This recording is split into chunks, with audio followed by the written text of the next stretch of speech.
bumper stickers. Yes. Roy, you kind of look at the landscape of the entire ACC, or especially in the Triangle. Does it kind of feel like maybe the year of the freshmen? You know, they're getting all the pub right now. Well, you know, Kyle Sigler and Nolan Smith are pretty doggone good over at that place. I know that. But you know, every year I think the ACC brings in some pretty good players. I think this year some of those guys that are top 2 or 3 or 4 or 5 coming in the league, I think is important. But I think every team in the league with some things recruiting-wise that's really going to help them. So freshmen, that whole saying, the great thing about them is they become sophomores. That's what it used to be. That was a different generation. Now the greatest thing about freshmen, sometimes they're pretty doggone good, and you can make yourself feel comfortable, and that's what I expect my guys to do.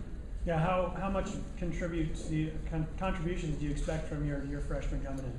You know, I say it this way: we don't want those guys to be good. We need them to be good. You know, it's a pretty neat situation when you have some freshmen, and I say, you know, we need you to score. You know what that means? You get to shoot the ball. You know, every freshman likes that, but with Reggie and Harrison, they both have an ability to score. Kendall has an ability to find open people and make other guys better. So we expect them to play, and I expect them to be successful. Speaking of, I guess, freshman players, what about the I guess, freshman coaches that are here, 3 new coaches? What would be your advice to coaches who are gearing up for their first season in the ACC? I would like to advise them to play as poorly as they possibly can against North Carolina. And after that, go get them kind of deal. But it's those guys are very good coaches, or they wouldn't have the jobs they got. And do it day by day and understand that in the ACC it is something that is really, really a challenge for you every single night, regardless of who you play and where you play. And I think that's the difference in this league than the rest of them, is that every opponent, regardless of where the side is a team that can beat you. Coach, how weird is this for you to come back from such a tough season last year, and then also the fact that down the street Duke takes the national championship? It was a confluence of everything coming together at once there. How unusual is it? Yeah. I hope it's not anything I get used to. I guess that'd be the best way to say it. You know, I have a tremendous amount of respect for their program. That's not, you know, just public speaking or anything. I really do.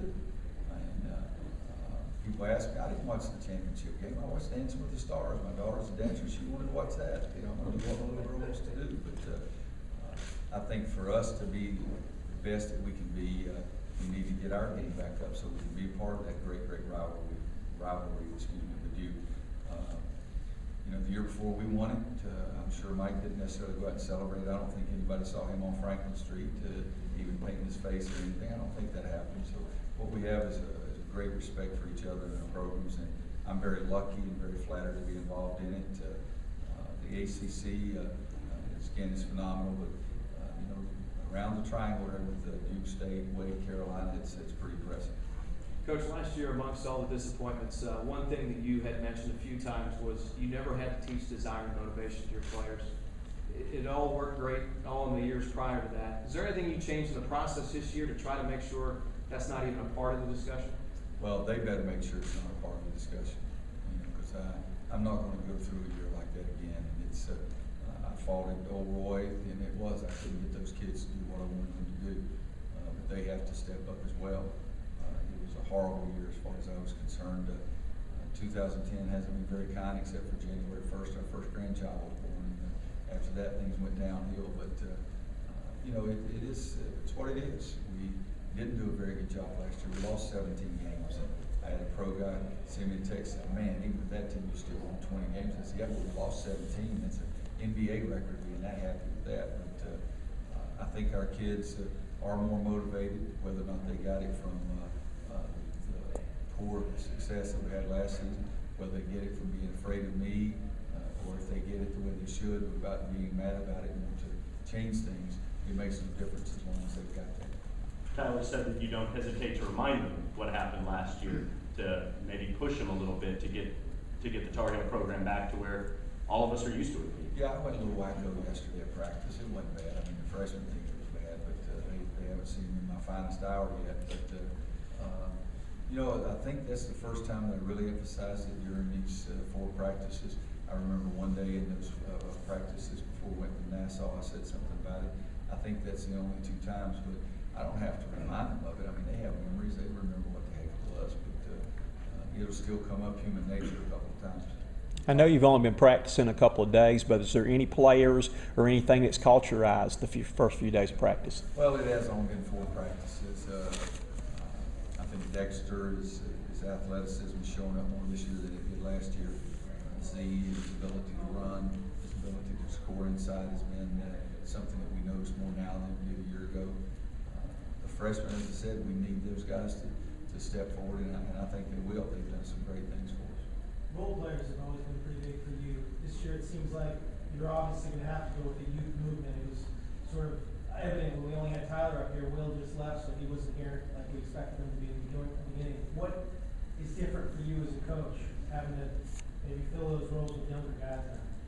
Well, we've got a whole team full of role players right now. They got to play the role that, and the way it is, just be the best you can possibly be. I guess that's a commercial for somebody, but you know, it was strange because Tyler Hansborough's group, they just stepped out and played his freshman year on, and each year the role of each guy just got a little more intense, a little more intense, a little more intense, and that's what I want it to be for these guys. But freshmen do have to step up, and I think they will, and I think they like that part of it. All the stuff that's gone on with the North Carolina football team, does that, I guess, make you perk your ears up a little bit more and make sure that's not, you know, that nothing's going on with agents involving the basketball team? And it just, I know that it's been kind of a rough year up there for Butch Davis. Well, it has been. I think Coach Davis has handled everything remarkably well. I think we've got a really good football team to look forward to, and we're going to beat a lot more people we play this year too. The job that he's done, I think, is something that is impressive, and you know, it's very sad what's going on up there. We have 800 athletes, 1,600 parents. That's 2,400 people you got to keep tabs on. It's not possible. Kids know when they're doing wrong, and yet each and every day I try to say something about it, educate them. I check every ticket list on the road. I stuff every envelope myself. I choose where they're going to sit. So if it's somebody new all of a sudden showing up, I'll know about it. And saying all those things, that still doesn't mean that something couldn't happen to my players.